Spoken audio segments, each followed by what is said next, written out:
All right, everybody, welcome back to the channel. This week's video is going to be just kind of a continuation from last week. Last week we briefly described what exegesis was, kind of why we do it, how we do it, and if you missed that, just click this up here and you can watch that video. I ended last week talking about, or getting ready to talk about, what approaches to exegesis are.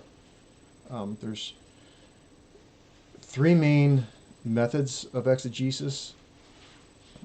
Two of those are contained in the first one, and then kind of the last one stands on its own.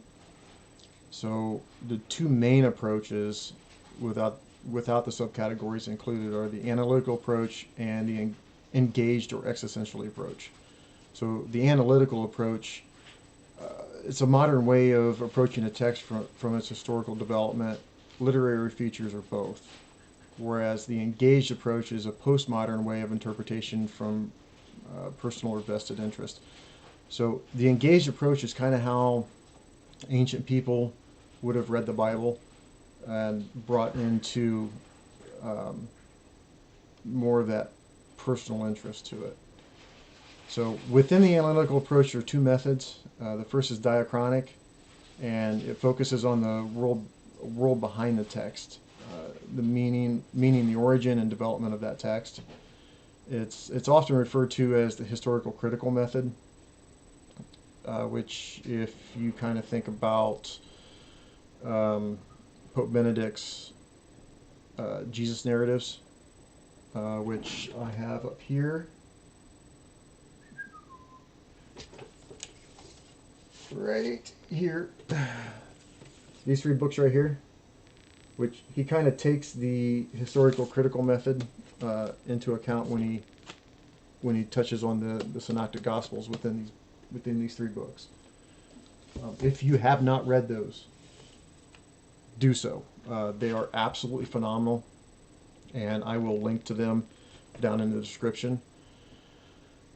So that's the diachronic method, and it's, like I said, often referred to as a historical critical. One example would be interest in the Q as a source for the synoptic gospels. These three right here, Max. So you've got, let me get them right in order.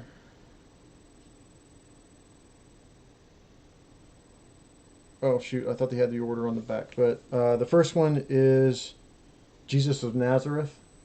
Oh, try to get the light off of it. The next one, which is kind of relevant coming up into this season, Holy Week. I really like this one. And this is the infancy narratives.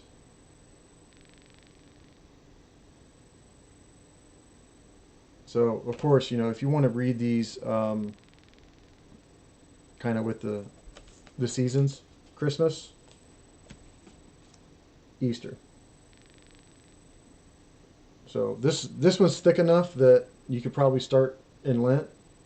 Um, it was kind of actually ironic when I took this class with Dr. Ramage. Um, we actually hit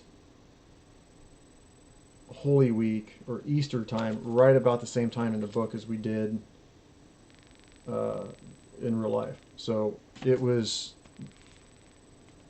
kind of ironic.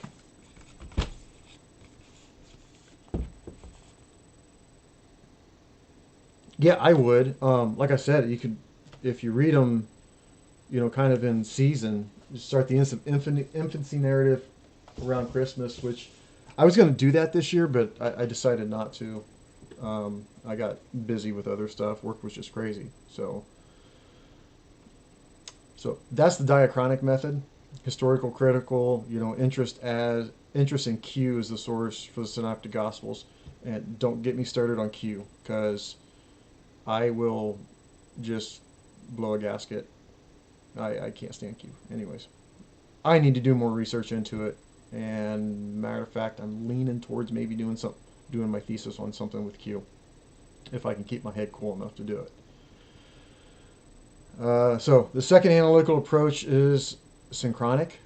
Uh, so utilizing this approach means looking at the text itself, not at the oral traditions, earlier versions of the text, or possible written sources.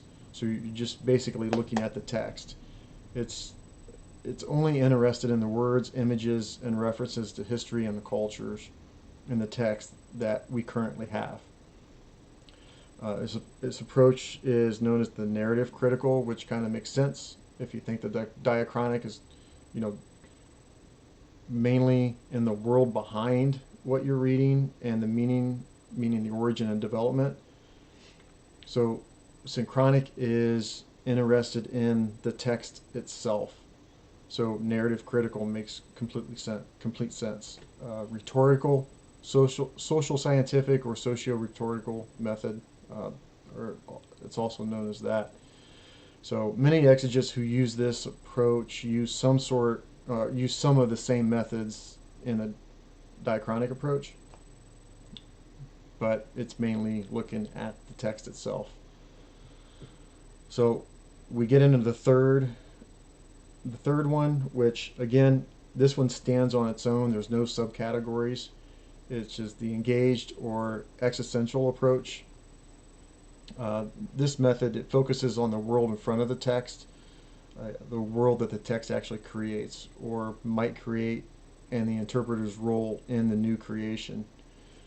Since it doesn't focus on the historical aspect of the text, it allows more for individual perspectives, and it's in this way the postmodern. Like I said, it's a lot of the ancient readers of the Bible, how they would actually read it. And personally, I think it's pretty much how I read the Bible too. Okay, I'll check that after I'm done with this. So it's pretty much how I read the Bible too. You know, I bring my own personal perspectives into it. So, you know, I'm more interested in the text as something to be engaged. You know, you employ methods from both diachronic and synchronic approaches, as well as, you know, some other methods that are kind of distinct for the engaged or existential approach. The goal of this type of reading is to encounter a reality beyond the text which bears witness. And it's this way that the exegete reads the text as something as it affects our lives. And I think that's probably the way that most of us read it, especially when we're doing Lectio Divina. You know, we're reading the passage, finding out what pops out to us, and then praying on that to see what maybe God is trying to tell us through that. So that's kind of the approaches to exegesis. And like I said, I think mainly all three can be used biblically, but I think for the vast majority of us, we'll use the engaged or existential approach. If you're taking theology classes and you're taking sacred scripture and stuff, then chances are you're going to read more into the diachronic, you know, historical critical, and the engaged or existential. And I think that's kind of where the Jesus narratives come in. And like I said last week, and I will put a description below to those also, Michael Gorman's book, that's the one that I'm reading for this class.